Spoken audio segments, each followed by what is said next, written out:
Hello friends. इस video में मैं भगवान ऋषभ के धर्मानुकूल लोक व्यवस्था से लेकर उनके निर्वाण काल तक की चर्चा करूंगी। आप मेरा वीडियो अंत तक जरूर देखें।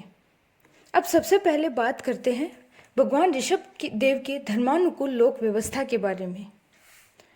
भगवान ऋषभ से पहले भोजन बनाने की प्रथा नहीं थी, क्योंकि उस समय कल्प वृक्ष ही सब कुछ दे दिया करते थे। परंतु उन वृक्षों की शक्ति में जब कमी आना स्टार्ट हुई, तब भगवान ऋषभ ने असी मसी और त्रिशिक का उपदेश प्रजा को दिया। कब दिया? भगवान ऋषभ से पहले कल्प वृक्ष हुआ करते थे और प्रत्येक व्यक्ति अपनी आवश्यकताओं की पूर्ति के लिए उन कल्प वृक्षों के समक्ष उपस्थित होते। उनको जिस चीज़ की आवश्यकता होती वे उस चीज़ की उसके सामने मांग रखते और वे वृक्ष उनके अनुसार फल दे दिया करते थे। लेकिन अब समय ऐसा आ गया था कि कल्प वृक्ष में फल देने की शक्ति बहुत कम होने लगी थी। तब भगवान ऋषभ देव ने असी मसी और कृषि कर्म का लोगों को उपदेश दिया। सबसे पहले आता है कृषि कर्म शिक्षा। भगवान ऋषभ के समक्ष जो सबसे पहला काम था वह खाद्य संकट को मिटाना था, क्योंकि उस समय व्यक्ति खाद्य संकट से इतने परेशान हो गए थे जिससे उन लोगों के बीच लड़ाई झगड़े आदि शुरू हो गए थे। उस समय कल्प वृक्षों की क्षमता कम होने लगी थी। तब ऋषभ ने कृषि के साथ साथ अन्य सभी आवश्यकताओं की पूर्ति के उपाय सिखाए। उसके बाद आता है असी कर्म शिक्षा। इस शिक्षा में ऋषभ ने सुरक्षा का दायित्व संभालने में दक्ष लोगों को तलवार, भाला, बर्छी आदि शस्त्र चलाने सिखाए। असी कर्म शिक्षा में भगवान ऋषभ ने शस्त्रों का ज्ञान दिया और इस वर्ग को सभी क्षत्रिय पुकारने लगे। जिस वर्ग को असी कर्म शिक्षा का ज्ञान दिया गया वही वर्ग आगे चलकर क्षत्रिय नाम से पुकारा जाने लगा। अब तीसरे नंबर पर आता है मसी कर्म शिक्षा। इसका तात्पर्य था लिखा पढ़ी की वस्तुओं से जो बही खाता का कार्य होता था वह मसी कर्म में आता था। इस विनिमय प्रक्रिया को व्यापार तथा इसे करने वाले वर्ग को व्यापारी कहकर पुकारने लगे। फिर बात करते हैं वर्ण व्यवस्था के बारे में। भगवान ऋषभ से पूर्व भारतवर्ष में कोई वर्ण या जाति की व्यवस्था नहीं थी। ऐसा माना जाता है कि भगवान ऋषभ के समय से ही वर्ण और जाति की व्यवस्था का सूत्रपात हुआ था।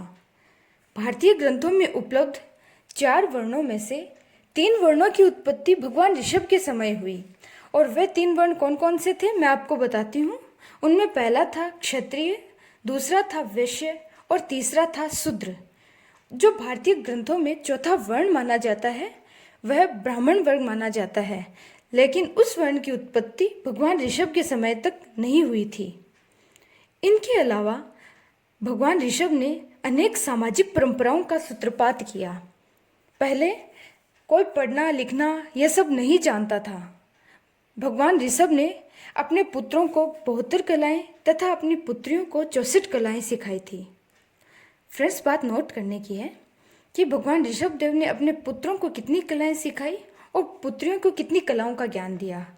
तो उन्होंने अपने पुत्रों को 72 कलाओं का तथा अपनी पुत्रियों को 64 कलाओं का ज्ञान दिया था। भगवान ऋषभ से पहले मृतकों की दाह क्रिया नहीं की जाती थी।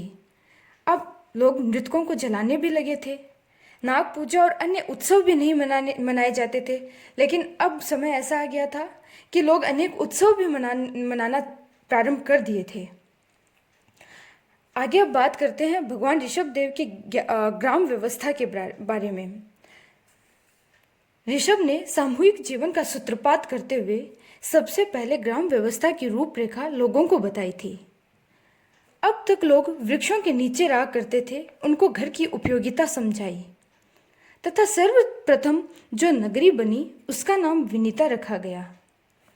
भगवान ऋषभ ने जब सबसे पहले ग्राम व्यवस्था का सूत्रपात किया और लोगों ने जब अपने घरों का निर्माण किया, उस समय जो नगरी बनी उस नगरी को नाम विनीता नगरी रखा गया। भगवान ऋषभ ने अपना निवास स्थान भी वहीं बनाया था। भारत की प्रथम राजधानी होने का गौरव भी इसे प्राप्त हुआ।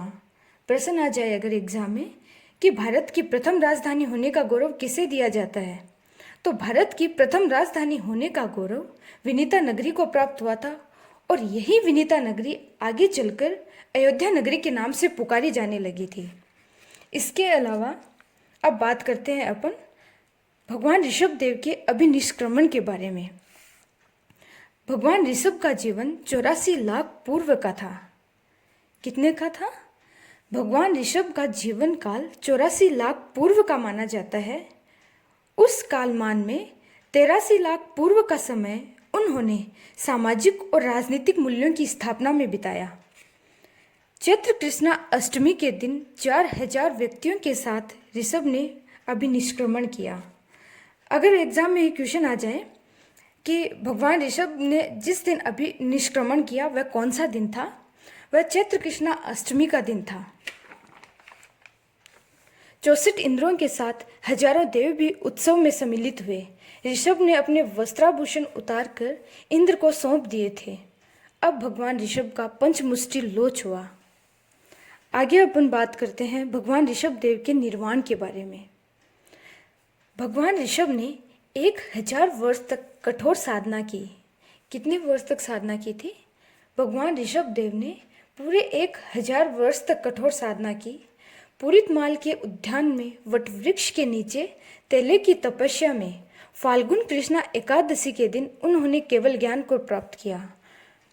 फ्रेंड्स, अगर ये क्वेश्चन आ जाए कि भगवान ऋषभ देव ने किस दिन केवल ज्ञान प्राप्त किया, तो भगवान ऋषभ देव ने तेले की तपस्या में फाल्गुन कृष्णा एकादशी के दिन पुरीतमाल के उद्यान में वटवृक्ष के नीचे केवल ज्ञान प्राप्त किया था। ऋषभ के धार्मिक परिवार में 84,000 श्रमण थे। उनकी व्यवस्था के लिए भगवान ने 84 गण बनाए। प्रत्येक गण का मुखिया गणधर कहलाया। भगवान के प्रथम गणधर ऋषभ सेन थे। भगवान ऋषभ ने जो 84 गण बनाए, उनमें से जो प्रथम गणधर हुए उनका नाम ऋषभ सेन था। 1 लाख पूर्व तक संयम की आराधना करते हुए, पीछे अपन ने बात की थी कि भगवान ऋषभ का जीवन काल 84 लाख पूर्व का माना गया है। उसमें 83 लाख पूर्व समय उन्होंने सामाजिक और राजनीतिक व्यवस्था का सूत्रपात करने में लगाया और 1 लाख पूर्व का समय उन्होंने संयम की आराधना करते हुए हजारों ग्राम नगरों में धर्म का प्रचार प्रसार किया। जीवन का अवसान निकट समझकर वे 10,000 शिष्यों के साथ अष्टापद पर्वत पर चढ़े। ये देखना कि भगवान ऋषभ देव, जब उनको लगा कि अब उनके जीवन का अंत उनके समक्ष है, अब निकट आ गया है, तब उन्होंने 10,000 व्यक्तियों के साथ अष्टापद पर्वत पर जाकर अपनी साधना शुरू की। अवसर्पणी के तीसरे आर्य के 8.5 माह जब शेष बचे, तब 6 दिन की तपस्या में अयोग्य अवस्था पाकर व अघाती कर्मों का क्षय कर भगवान ऋषभ देव परिनिर्वाण को प्राप्त हुए। किस दिन प्राप्त हुए थे? भगवान ऋषभ देव जब अवसर्पणी काल के तीसरे आर्य में 8.5 माह शेष बचे थे, तब 6 दिन की तपस्या में उन्होंने अघाती कर्मों का क्षय कर परिनिर्वाण को प्राप्त किया था। भगवान ऋषभ देव के निर्वाण का दिन माघ कृष्णा त्रयोदशी का था। अगर ये क्वेश्चन आ जाए कि भगवान ऋषभ देव का निर्वाण किस दिन हुआ था, तो भगवान ऋषभ देव का निर्वाण माघ कृष्णा त्रयोदशी को हुआ था।